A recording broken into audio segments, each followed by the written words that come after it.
qu'on y voit plus clair et qu'on lève le secret défense. Vous avez été ministre de la Défense. Pourquoi cette affaire est-elle taboue? Pourquoi on ne lève pas ce secret défense? Et moi, j'ai levé le secret défense sur tous les documents que le juge m'a demandé. Je vais même vous donner des précisions. J'ai été saisi par le juge Trévidic. J'ai indiqué au juge que j'avais plus de documents que ce qu'il m'en demandait. Je l'ai fait savoir par mon conseiller juridique. Le juge a alors m'a demandé de le faire par écrit. Je l'ai fait par écrit. J'ai eu ensuite une lettre de saisine qui était extrêmement large. Et donc, je lui ai fait parvenir donc, il a été levé, tous les ce documents. J'ai levé tous les documents dont on proposait la déclassification par la commission chargée du secret de la défense, qui, comme vous le savez, est présidée par un ancien magistrat. Et très franchement, il n'y a plus de secret. Les questions de financement de la vie politique ne vont pas se trouver dans des documents militaires. S'il y a eu des valises, s'il y a eu des rétrocommissions, ces commissions-là, elles ne vont pas apparaître sur le contrat d'armement que j'ai transmis au juge Trévidic et tous les documents possibles et imaginables. Donc Takieddine raconte n'importe quoi. Je n'en sais rien, mais... il a l'air de dire qu'on saura s'il y a des commissions en regardant les documents. Donc s'il n'y a rien dans les documents militaires, c'est qu'il raconte n'importe quoi. Monsieur Takieddine, s'il a été l'un des intervenants du contrat sur les sous-marins, il sait s'il y a eu des rétrocommissions. C'est à lui qu'il faut poser la question, on n'a pas besoin de documents pour ça. Mais lui, ce qu'il voudrait savoir, c'est si les Chiraciens n'ont pas transformé les commissions prévues en commissions chiraciennes, en commençant par interrompre les paiements et puis les réorienter. On a compris que derrière ça était sous-entendu une idée simple, c'est qu'en fait on avait changé la tuyauterie. Voilà. Bon. Mais ça, il doit être capable de pouvoir le dire. Ouais. Je pense, non? Tout seul, lui. Donc ça ne sera jamais dans les documents de la défense. Moi, en respect des familles d'une part, et d'autre part, par souci que la vérité soit faite, j'ai fait en sorte de tout déclassifier. Je suis le ministre de la Défense, Guillaume Durand, qui a déclassifié 100% des documents que les juges m'ont demandé. J'ai même été à l'origine de la déclassification la plus large possible sur l'affaire Karachi. Et comme j'ai voulu être un peu prudent sur cette histoire, j'ai demandé à chaque service qu'il atteste auprès de mon directeur de cabinet qu'il avait fourni tous les documents possibles. J'en ai gardé une copie qui est rangée dans un endroit de mon appartement pour qu'on ne vienne pas me sortir dans un an ou dans 2 ans des documents. Voilà. Avant qu'on intervienne évidemment avec Gilles, qu'on vienne sur cette affaire ô combien importante de la présidentielle, j'ai une deuxième question à vous poser qui est importante dans ce climat, parce que là je parle du climat de la campagne. Vous aimez la littérature, il y a quelques semaines, Marc Lambron, le romancier qui n'est pas franchement de gauche, avait écrit un livre sur le président de la République. Je pensais que vous parliez du livre Climat. Non. Il avait écrit, et il parlait du côté un peu flic story du président de la République, pour reprenant le titre d'un film d'Alain Delon. Est-ce que cette affaire de l'enquête que nie totalement Claude Guéant sur la campagne de François Hollande, ce qui d'ailleurs fait hurler François Hollande et sa compagne, Valérie Trierweiler, est-ce que ça vous paraît probable, vous qui avez souvent dénoncé, disons, l'ultracentralisme du pouvoir actuel? C'est délicat comme question, mais enfin, il faut quand même se la poser clairement. Je n'ai absolument aucun élément qui me permette de dire il y a potentiellement une enquête qui a été menée ou non. Ce que je souhaite simplement, c'est qu'on puisse savoir la vérité. Guéant dit rien. Non, alors si Guéant dit qu'il n'y a rien, soit Valérie Trierweiler porte plainte et il y a une enquête préliminaire qui s'engage. Mais ce qui est clair, c'est qu'on ne pourra pas en permanence expliquer que ces enquêtes ont été menées par des policiers qui n'ont pas répondu à des ordres divers et variés. Parce qu'on ne peut pas imaginer non plus que les services de police ont une telle autonomie qu'à chaque moment qu'une enquête est lancée, qu'il s'agisse d'écoute sur les sources d'un certain nombre de journalistes, que tout ça se fasse dans une espèce de bulle de policiers qui auraient oublié qu'ils ont une hiérarchie. Vous sous-entendez ce matin, sans que ce soit malfaisant, qu'il y a une pratique du pouvoir actuel qui n'est quand même pas... Je pense que ces pratiques-là ont toujours existé, si vous voulez. Voilà. Est-ce que vous considérez, ce sera le dernier point, parce qu'il faut quand même qu'on arrive au présidentiel, que ça a été le cas vous concernant quand il y a eu la vente de ce fameux cheval extrêmement brillant, qui, si ma mémoire est bonne, s'appelait Literato, c'est ça? Bravo. Parce qu'à l'époque, vous n'avez pas du tout apprécié que ça sorte dans la presse aussi. Bon, écoutez, il s'agit pour moi... Vous avez eu l'air de soupçonner... Il s'agit d'une de mes passions. J'ai la chance extraordinaire. Je pense que d'ailleurs, c'est plutôt bon pour les Français de savoir qu'on a des hommes politiques qui sont capables d'avoir un peu de chance, qui ont plutôt la baraka. et qui, j'ai eu la chance d'acheter un cheval pas cher avec 2 amis, et ce cheval a été le meilleur cheval européen. Et vous l'avez vendu et au 2 mois Moyen-Orient. plus tard, il a été acheté par le cheikh Mohamed Al Maktoum, qui a la plus grande écurie de chevaux de course et qui achète à travers le monde tous ces Mais à chevaux l'époque, issus de car j'ai petits de la propriétaires. mémoire, avec Gilles, vous avez donné l'impression de ne pas avoir apprécié quand vous balance ça dans les dents. Quoi. Non, mais c'est la relation compliquée qu'ont les Français avec l'argent et le monde médiatique. Alors j'ai eu le droit à tout.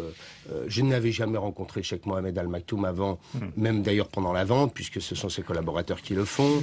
Je n'avais Sauf que maintenant aucune vous êtes relation candidat au directe. présidentiel et on va vous faire tomber ça sur Oui, la bon, tête. on peut le faire, mais enfin, honnêtement, je vois pas quel peut être le lien entre mon activité professionnelle et celle-là. Gilles Leclerc, la présidentielle, c'est important. Hervé Morin, justement, on va faire la transition. Est-ce que ce climat de soupçon, de suspicion, est-ce que ça, c'est quelque chose qui est de nature à renforcer votre détermination à être candidat? Est-ce que vous estimez que c'est quelque chose qui va peser, qui peut peser sur votre décision finale, qu'on peut imaginer, et sur le climat général de la campagne? Mais Gilles Leclerc, moi, je suis pour une république irréprochable.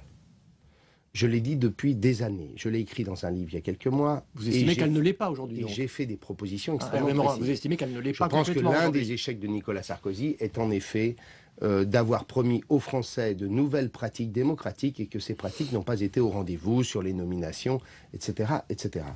Je suis pour un pouvoir sobre, sobre dans l'exercice, sobre dans le comportement, sobre bien entendu dans la dépense, mais pas simplement dans les grands volumes, sobre dans les petits volumes, là où les Français perçoivent parfois l'indécence du pouvoir.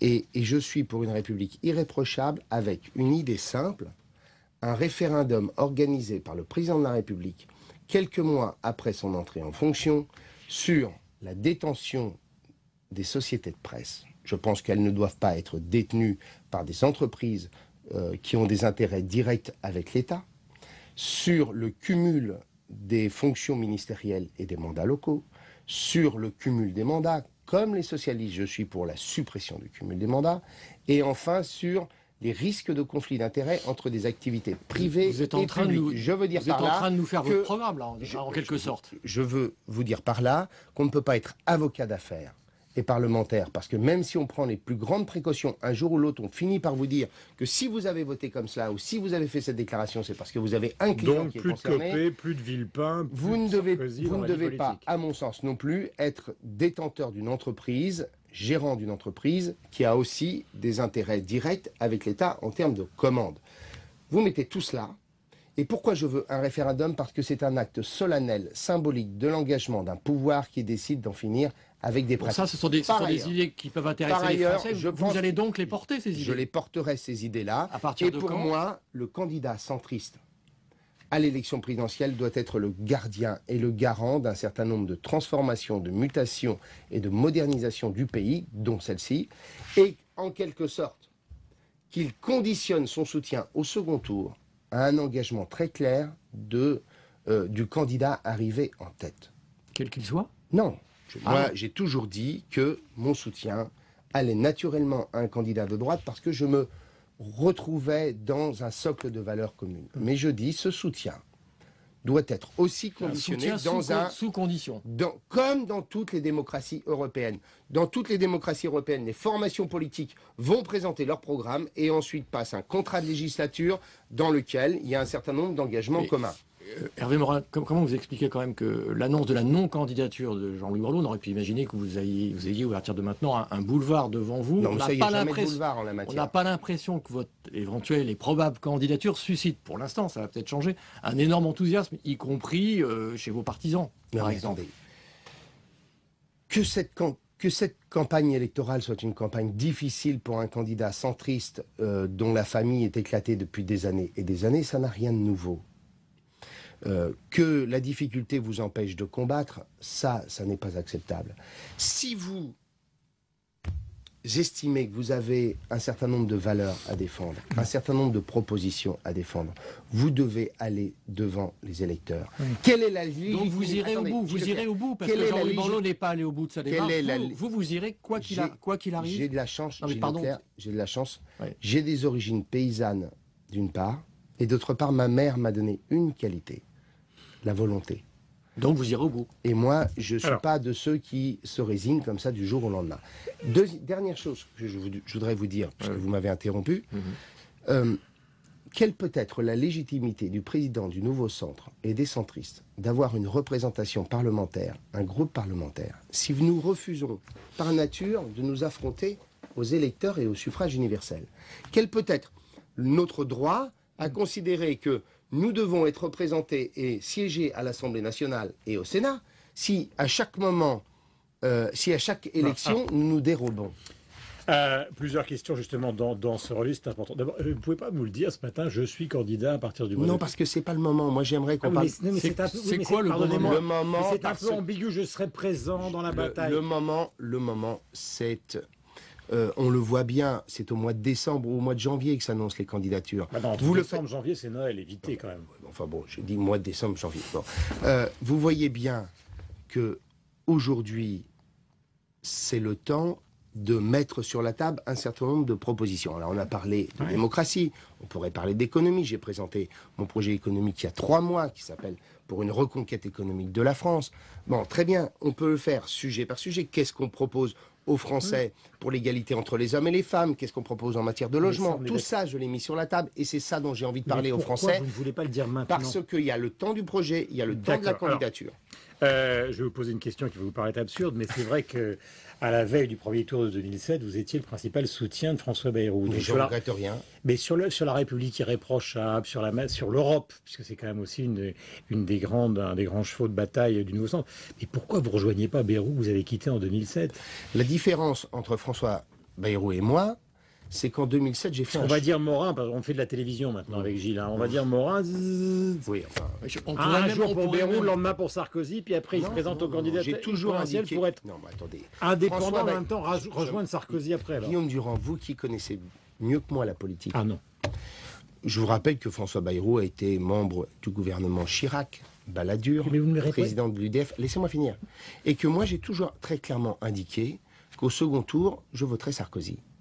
J'ai fait partie de ces millions de Français qui ont eu un enthousiasme considérable en se disant qu'enfin la France allait changer, allait se transformer et que nous allions retrouver la performance économique qui nous empêche ensuite de pouvoir, que nous n'avons pas et qui nous empêche aujourd'hui de pouvoir financer nos écoles, nos hôpitaux. Donc vous n'êtes pas un homme ambigu et Bayrou, lui, est ambigu. Parce je rappelle quand même tout de même que François Bayrou a appelé à un parlement de l'opposition avec le PS et le PC, qu'il est allé faire des réunions politiques avec Marie-Georges Buffet. Donc vous pensez que la grande nouveauté de cette année, c'est que François Bayrou risque de de pencher à gauche pour le deuxième tour, ce qu'il n'a pas fait en 2007.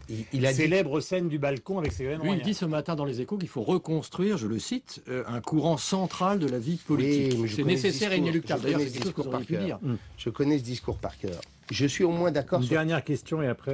Je suis au moins d'accord sur quelque chose avec lui parce que je pense qu'il sera historique, je dis bien historique, pour le président de la République élu de modifier son comportement au moment de du début de l'exercice du pouvoir. Je pense que le président de la République élu l'année prochaine devra ouvrir les bras le plus largement possible pour créer les conditions d'une coalition la plus large possible pour qu'on soit en situation de pouvoir emporter la transformation du pays. Je pense que les majorités de premier tour à 25 ou à 30% ne rendent pas possible ce mouvement et qu'il faudra un vrai geste d'ouverture. Pas de ralliement des hommes, mais d'ouverture aux formations politiques qui ne sont pas trop éloignés. Merci Hervé Morin d'être venu ce matin en direct avec nous, dans route vers la présidentielle. Nous sommes avec Public Sénat et sur Radio Classique. Nous sommes évidemment avec Gilles, comme tous les matins. Et on se retrouve avec nos partenaires demain matin. Hervé Morin, bonne journée. Bonne journée à vous.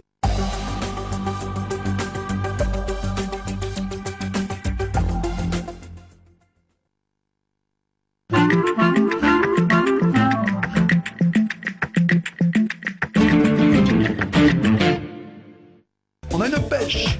Politique Matin, présenté par Patrick Chen, c'est dans un instant. Les 6 candidats à la primaire socialiste débattent pour la dernière fois. Analyse, décryptage, moment fort, les chaînes parlementaires vous proposent une émission spéciale pour retenir l'essentiel de ce rendez-vous. Ce soir à 20 h en direct sur les chaînes parlementaires. Retrouvez-moi dans